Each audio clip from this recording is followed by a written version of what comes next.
Welcome to Business Innovators Radio, featuring industry influencers and trendsetters sharing proven strategies to help you build a better life right now.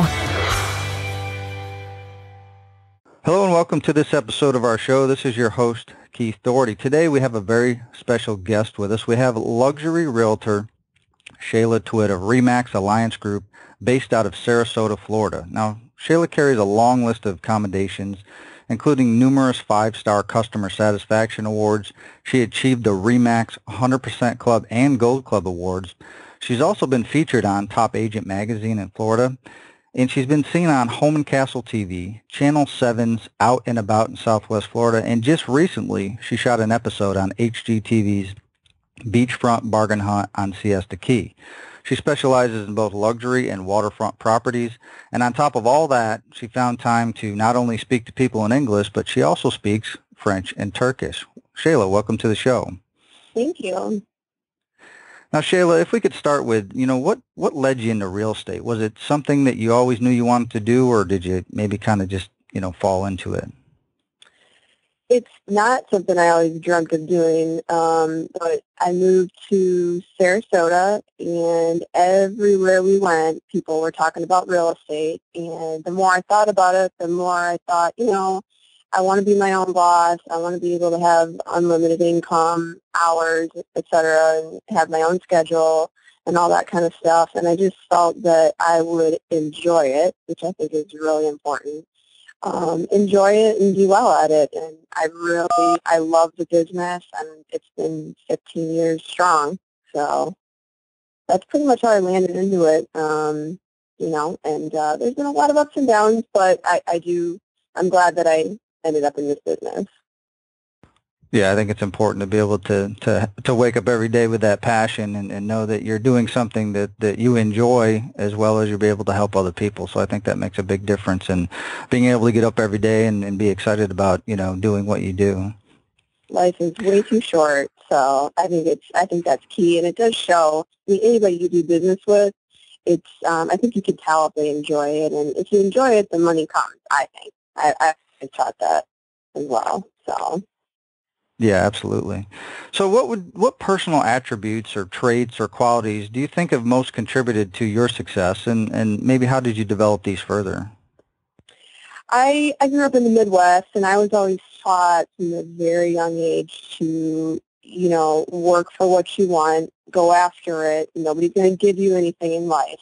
So for me, it's waking up early, getting after it every day, and never giving up. You have to reach for it, because people aren't going to come to you. You have to find a way for people to find you and want to work with you. And just the sheer dedication that this business takes, it's not for everybody. I mean, you basically wake up with a guarantee of no paycheck, but guaranteed expenses. So you really do have to be very motivated, very organized, and I think that those are some of the attributes that I really have honed in on and really become an expert at. So. Excellent. And can you maybe give a specific example or sometime when you kind of use the traits that they've played a role in a path towards success for you? Again, like I said, there's been a lot of ups and downs. When I started in this business, it was very easy because the market was really good. So when the market's good, it tends to be a little bit easier for people to make a sale. But, the market crashed, and then it's sort of like, okay, who's going to survive this? And, I've had people, especially when I was newer and young, right out of college, I tried to break into that luxury market from the get-go, and I've had a lot of people out on Longboat and Lido Key, not a lot, a couple that really stood out in my mind. I actually had a guy that I talked to. He was a referral.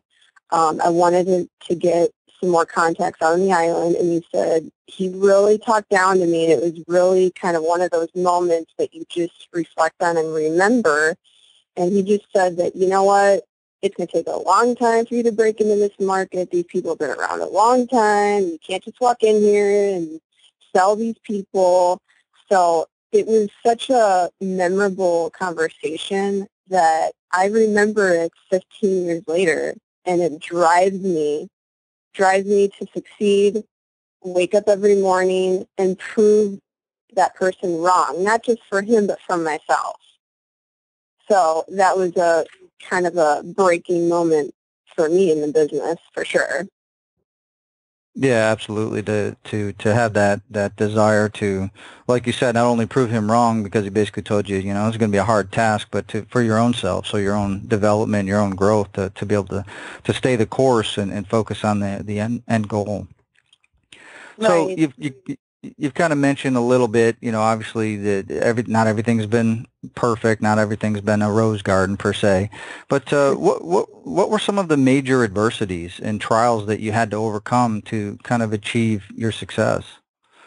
You know, like I said, when the market crashed, that was the turning point. For me, it was, you know, at that time I was carrying a few different properties, like a lot of people, and I ended up losing everything because it was just, not only was my income dependent on it, you know, the real estate, but, you know, I had these properties to maintain, and it just got to be too much, and, you know, I had to swallow some pride and kind of set the refresh button and start over again. And thankfully, I started over in my 20s, so you can sort of bounce back, and it was a huge learning lesson. After that, I became really very conservative and more fine-tuned than ever in terms of my marketing strategies, what I needed to spend, how I was going to conduct myself, and how I was going to get into that next level. So that was the biggest turning point of my entire career. It was, you know, it was nice to have the, you know, the ability to restart and really have a fresh page at the business. But, you know, so I guess it was a blessing in disguise, but it was a challenge, no doubt. It was, you know, like I said, I just became more conservative in my approach to business and my personal life as well. So. Absolutely, yeah. So that kind of leads us into kind of our next thing here is, you know, what kept you going despite these obstacles? Why didn't you know you could have easily, you were in your 20s, like you said, you had a crash. You could easily said, you know what, let me just go maybe find a different career path. So why didn't you give up? Why did you decide to stay with the course? You know, the only other option for me was, if I hadn't gotten into real estate, I was thinking I would go to law school and do, you know, go that direction, because that was the only other thing that I thought I would enjoy, enjoy and do well at. But I just really felt that I could do it. I just, I had that passion for the business, and, you know, and being able to work from home, being able to have unlimited income.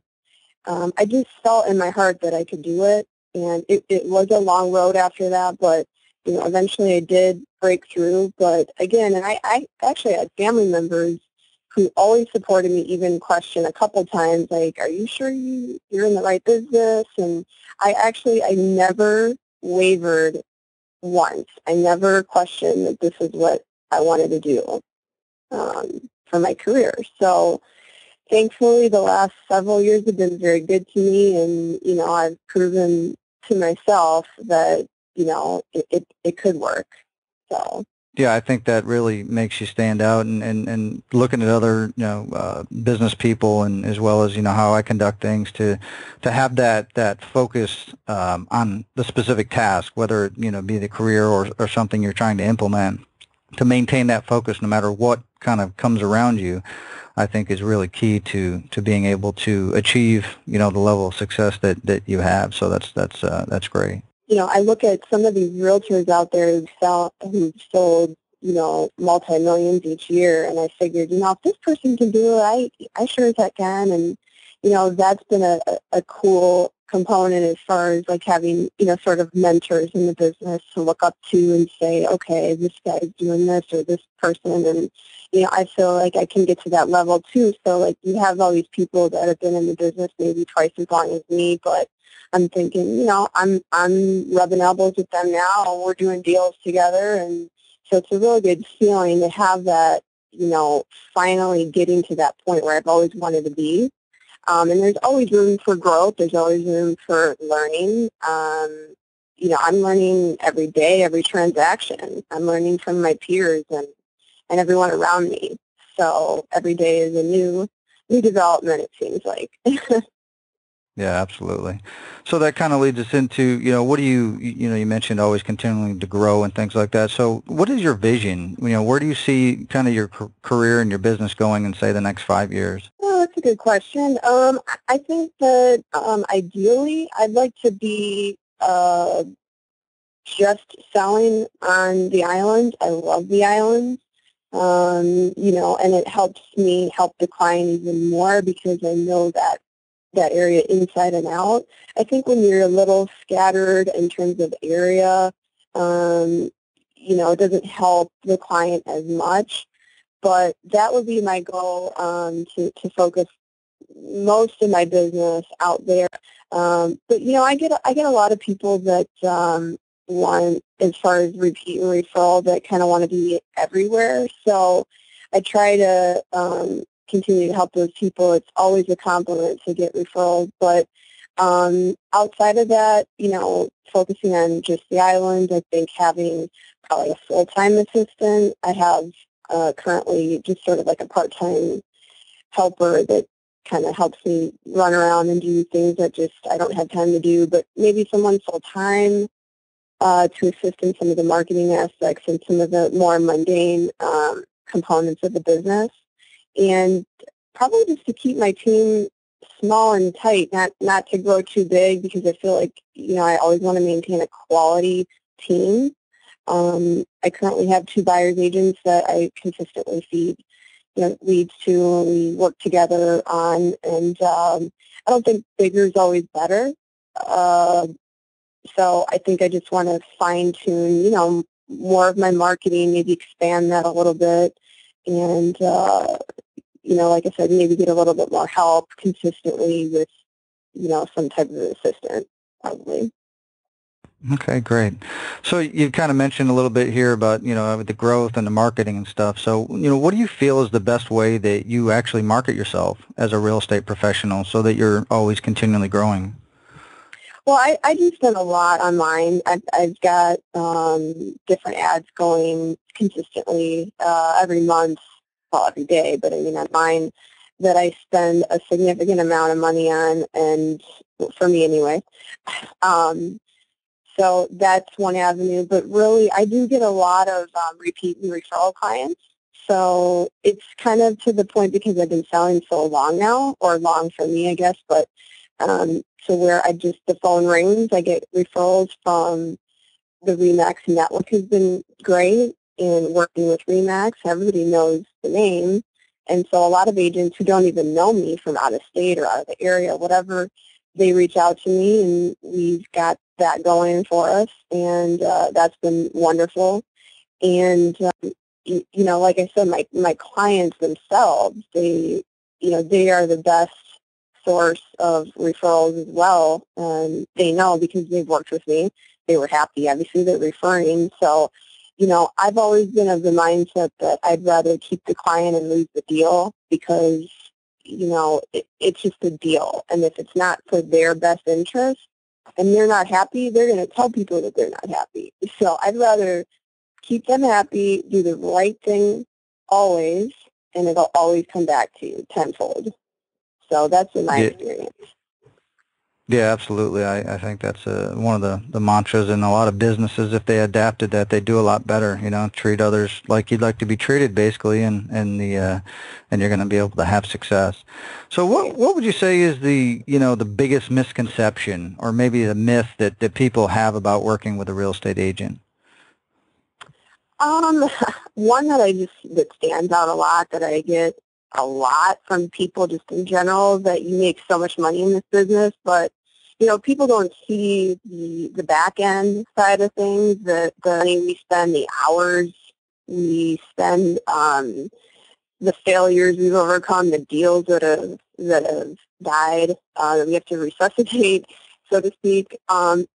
there's just a lot that goes into it that people just don't understand. And then they say, your checks are huge, but, and you only showed me a few houses or whatever the case is, but there's so much more that goes into it that justifies that. And, not only that, but there are part-time realtors, which is fine, but, I am a full-time professional real estate agent, and you text me, you email me, I'm very quick to respond. There's not a delay. I'm on top of the file before things can even go wrong. I'm done before the other agent can even ask me to do the next item on the checklist. So there's just a lot to being, available and have everything ahead of time, really. So I get that a lot, the money aspect. And then the other thing I think is just that it's easy to make a sale, but there's so many intricate details to a contract, legalities, making sure that you're looking out for your client and keeping them in contract, making sure that they're not in default or losing their escrow deposits, making sure to have good contacts in the business. I mean, I've been doing this, like I said, for 15 years. There's plenty of agents who've done it a lot longer. But, I've fine-tuned my contact list in terms of the professionals that I work with, the title people, inspectors, all those components that come together and really assist the client. And that's the bottom line, is helping the client. Yeah, absolutely. I think on the surface of a lot of things, people look, and I think that might be why it seems like that a lot of people get into real estate. Maybe this is just my perception. It's like it seems like there's agents everywhere, but there's only a very select few, maybe 5 to 10% that are really successful like yourself. They they didn't just get in and I think the other ones might have got in thinking it's all glory and I'll just I'll go around and sell houses and be rich, without Right. doing all that back end work, like you said, that a lot of people don't realize it's all there. Do you know that the average realtor in Sarasota makes less than $30,000 a year? That's the average. Wow. Yeah. So, I'm in the top 1%. That did not happen overnight. That took a lot of blood, sweat, and tears and years to get to that point. And it does not happen overnight. There are very few overnight success stories. There's 7,000 agents in Sarasota and Manatee County in the Manatee-Sarasota Board of Realtors. That's a lot. That's a crazy number of realtors running around. Yeah, absolutely. So let's kind of say, let's say you get a call from a family member back. You're from the Wisconsin area, so are you a Packers fan? Of course I am. Of course you are. Right? All right, we won't talk. We won't talk too much about football. I've been a diehard Cowboys fan my whole life. I grew up in New York, so it's the oddest thing to all the Giants and Jets fans. They're like, what's wrong with you? You grew up in New York. How could you? I'm like, hey, I'm sorry. That's my team still. Well, the Cowboys haven't been doing so well, so I don't know about that. Yeah, they haven't been doing too well lately. Yeah. But anyways, so let's say you get a call from somebody back home in Wisconsin. It's a family member, and they want to sell their home. So they call you up and they say, "Hey, Shayla, we want to sell the house here. We want to move down to Florida and be closer to you. What advice would you give them about selecting an agent that you think could best serve their needs?" What I would do is I'd probably want to help them with it, but if they wanted to do it on their own, I would tell them to look at, start with the RE/MAX network, because I'm obviously partial to RE/MAX, and they're everywhere, so chances are good that there'd be another RE/MAX agent close by. And look at their page, look at how detailed it is, see what they've sold, and compare it to what you're selling, and is that kind of looking like it would be in alignment with their property and something that agent would be familiar with, that neighborhood, those prices, et cetera. And then also cross-reference it with their reviews. Now, I have more reviews than anyone else, more 5-star reviews than anyone else in my market on Zillow, and those are not just uploaded. You have to ask for them. You have to obviously make sure that your client was happy so that they could post those reviews. And those reviews are scrubbed by the system to make sure that they're accurate. So I would say to make sure and pull them up on Zillow. And not every agent is on Zillow. It's not like an automatic thing. You have to be on there. You have to pay for the system and become, active with it. So it takes an extra effort to do so.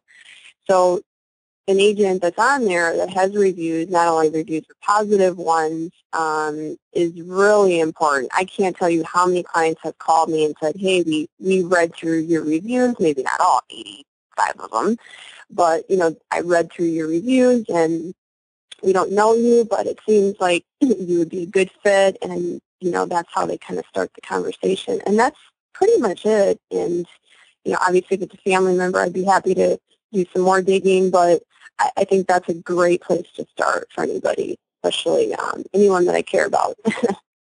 Excellent. Yeah, it's great advice for everybody to take a look at, kind of analyze all those things. If you're looking for an agent, it's always good to be able to, kind of know, what you're getting, as much as you can ahead of time.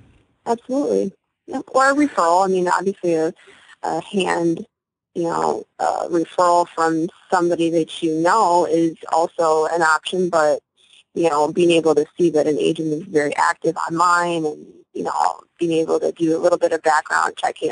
I have a lot of clients that do, not background checks, but they do a lot of digging of me online, and I'm everywhere online. I mean, if you Google my name, you can see a lot of information about me in the business world and see where I'm from and what I've done and all that kind of stuff. So it's helpful for someone that doesn't know you especially. So. Yeah, I think I made the comment before we started. I was when we were talking via email to set up this interview.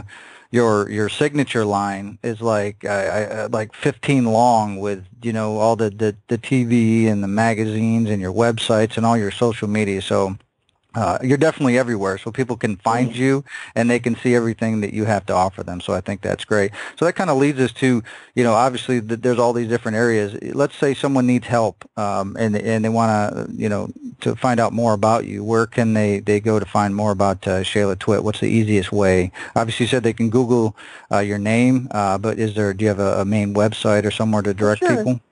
Yeah, sure. It's www.sarasotarealproperty.com. And from there you can find my cell and my email and everything like that, and some of the blogs I've done and all that good stuff.